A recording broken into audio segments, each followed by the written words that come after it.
attend the 51st meeting of ECOWAS Heads of State Summit. Residents of Kanilai stormed the street calling for a complete removal of ECOMIG and Gambia Armed Forces personnel from the area. Saddened and shocked, the African Union reacts to President Trump's withdrawal of the United States from the Paris Climate Accord. Plus, voters in the tiny kingdom of Lesotho elect a new prime minister after a no-confidence debate last February. All these and other stories coming ahead in the next 30 minutes with me, Fatou Janembai.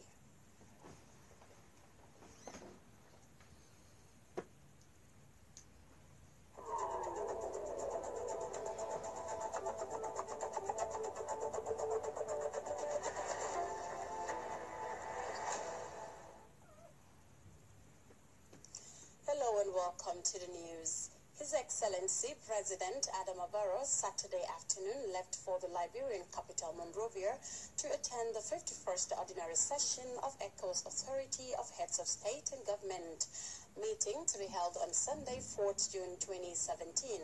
Shortly before his departure, President Barrow was received at the Banjul International Airport by Overseer of the Office of the Vice President, Madam Fatoumata Jallow Tambajang, Cabinet Ministers, Service Chiefs, and members of the diplomatic community in the Gambia. The President also observed a guard of honor before inspecting a command parade. President Barrow is expected to join his regional counterparts from 15 ECOWAS member countries and representatives of African Union member countries. The Israeli Prime Minister Benjamin Netanyahu is also expected to attend the one-day meeting in Liberia. Now, senior officers of the Gambia Armed Forces have shed light on reports of clashes between residents of the former president's birthplace and forces deployed on the various missions in the 4 years. The incident, which occurred early Friday morning, brought people to the streets demanding the withdrawal of both ECOMIG and Gambian forces deployed there. Abdunjai visited the scene and he now reports. The situation in Kanilai has been very tense of late. This morning, what happened, they came in, forced their way inside, whereas even we have our sentry, posted. They have issues that they were raising, so we decided to calm them, make sure that we act professionally to an extent that we don't even lose a single bullet. There was no warning shot that was given as far as, my area is concerned. The relations between residents of Fonyi and the various forces deployed there have worsened. Just I used to say, I will not use it as, the military slogan where they will tell you that it's cordial. I will continue to treat them professionally. As much as I am here, I will continue to treat them professionally, and any of my soldiers who are here also will be treating them professionally, because we believe that we are here for them. And this is why we pass through the training school. You understand?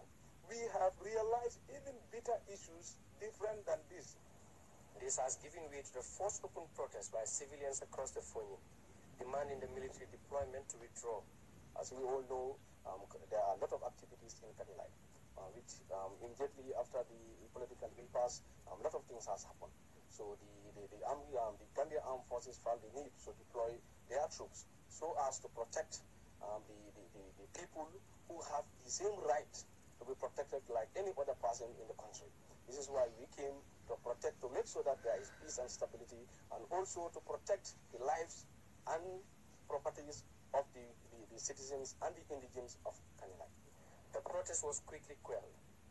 Several people are reported to have received gunshot wounds. We've received reports that there are some some of the demonstrators sustained some injuries, and the army commander and some of our authorities have visited them. Personally, I have to confirm that in order to be able to clear that. Abdinjai, GRTS. Meanwhile, the Minister of the Interior, Honorable Mai Ahmed Fati, has delivered a televised statement in response to the events in Kanilai, and here's what he had to say.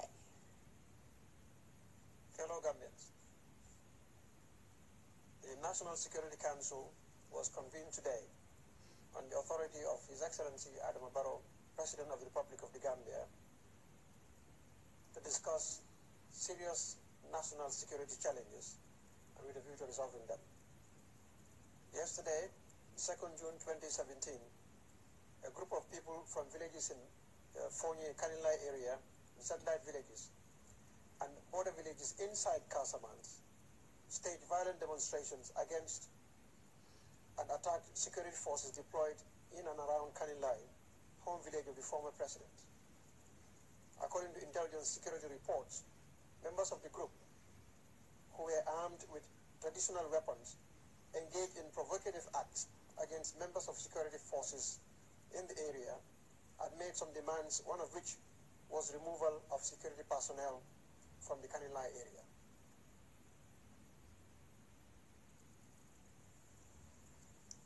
Mai Ahmed Fatih, the Minister of the Interior. Well, you can watch the full statement of that shortly after the repeat broadcast of the Nawek documentary. Now, a long-standing friendship between the Gambia and China has been rejuvenated with the coming of the new government. A 9-member medical team has arrived in the country Friday ahead of a busy period of work at some of the Gambia's major health facilities. Our farmer Akani reports.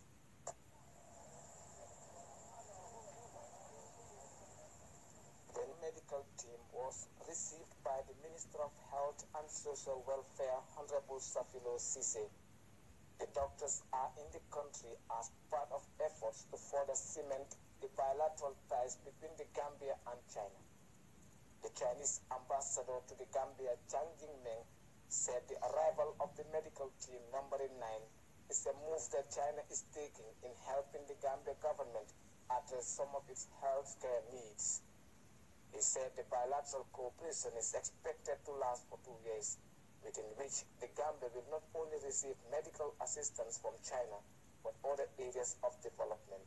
This is both a revival of the historical tie of our friendship, but with their arrival, I think our cooperation in an area of health and medication will go beyond the previous level. So this is only the beginning, the very first step.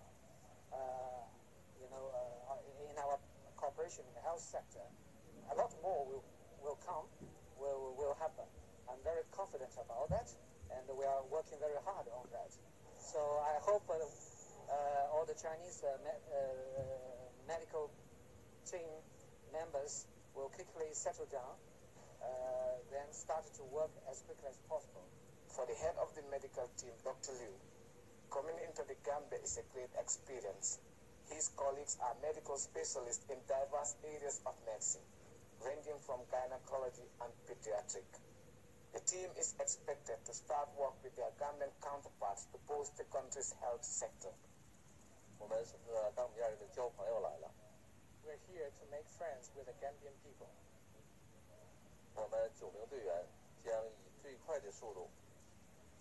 There are altogether 9 people in our team, and we will use the shortest period of time to adjust ourselves to the environment. China is one of the Gambia's key development partners until 1994, and with diplomatic relations frozen for 22 years. Rebuilding these long-standing relations is one of the greatest achievements of the new government. And these are specialized doctors, not just general surgeons or general practitioners. These are specialized doctors in specialized medical. We stand to benefit as Gambians, both in terms of service delivery and transfer of knowledge skills. So I want them to welcome them with open arms, because we stand to gain a lot from their presence in this country. The Chinese government is helping many developing countries in Africa. The China-Gambia relation is expected to benefit the two countries and their peoples. Reporting for GRCS News, I am Famara Kari. Now, moving on, the senior management and new board members of the Gambia Radio and Television Services Friday converged for a family bonding iftar. The senior officials used the platform to discuss challenges and successes of the state broadcaster. Ibrahim Jallo tells us more. It was a delightful moment for the top echelons as they converged at a colorfully coastal location for what they describe as a family bonding iftar. Shortly after breaking their fast, the senior management and board members were led on a frank discussion by the Minister of Information and Communication Infrastructure, Demba Ali Jao, focusing on matters of operations and sustainability at GRTS. GRTS is facing the need to transition from analog to digital broadcasting amid enormous challenges and resource constraints. However, the corporation has a large staff base that does not match its requisite human resource need. This has led the ministry to undertake the human resource audit to help in right-sizing the corporation, and the report will be made available to the board for consideration.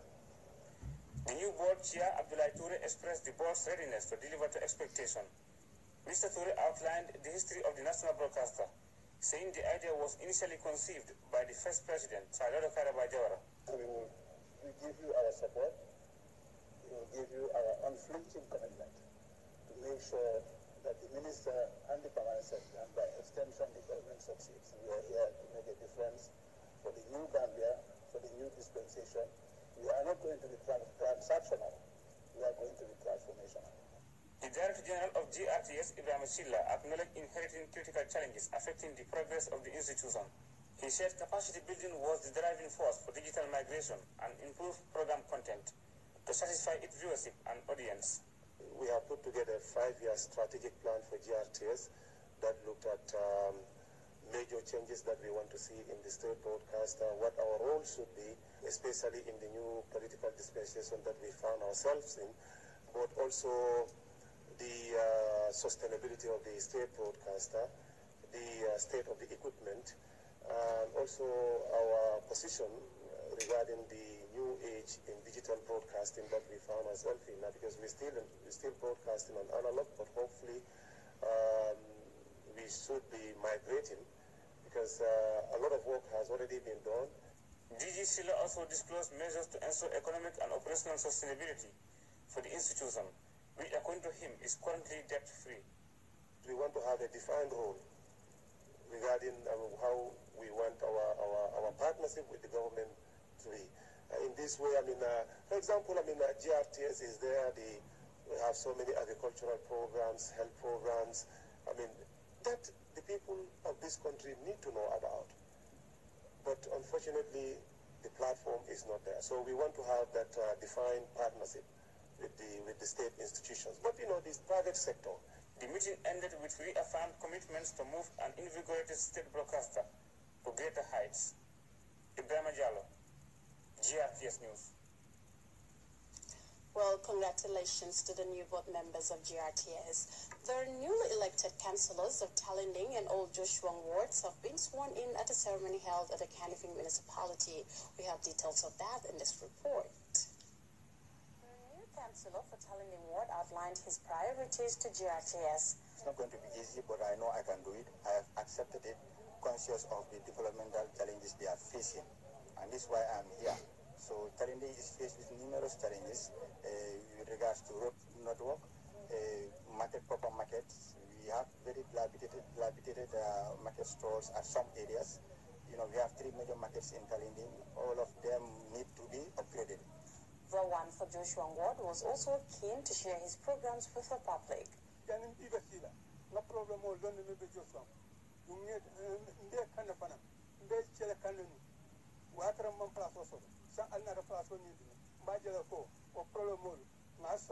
mayor of Canifing municipality advised the new members of the council to endeavor to work hard in order to meet the demands of the electorate.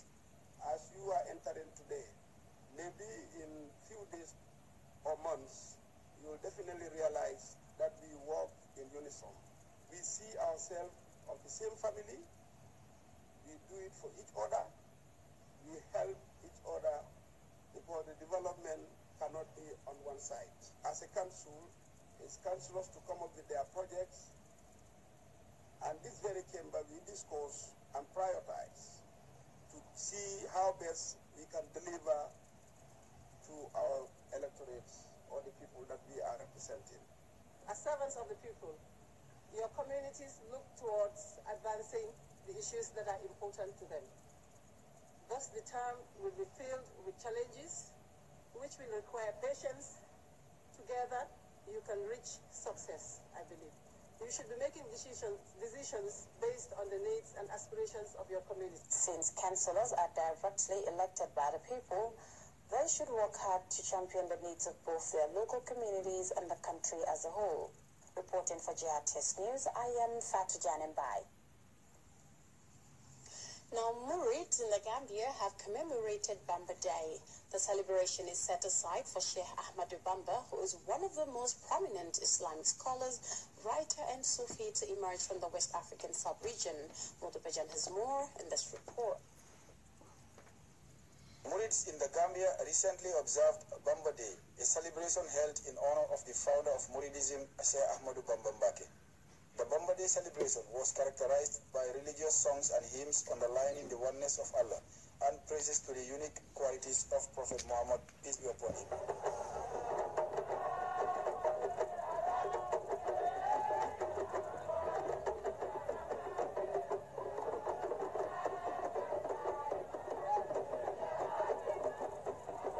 With series of other activities marking the event, celebrants including the representatives of Murids in the Gambia, Pape Demba Diop, marched from Liman Street to the Arch 22.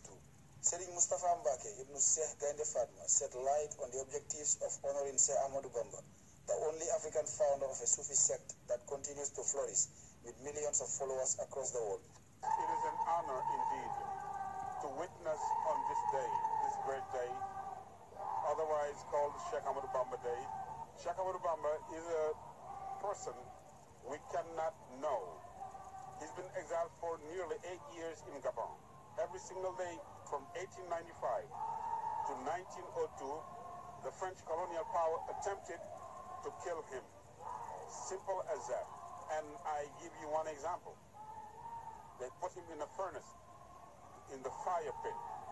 And the Sheikh wrote this by saying,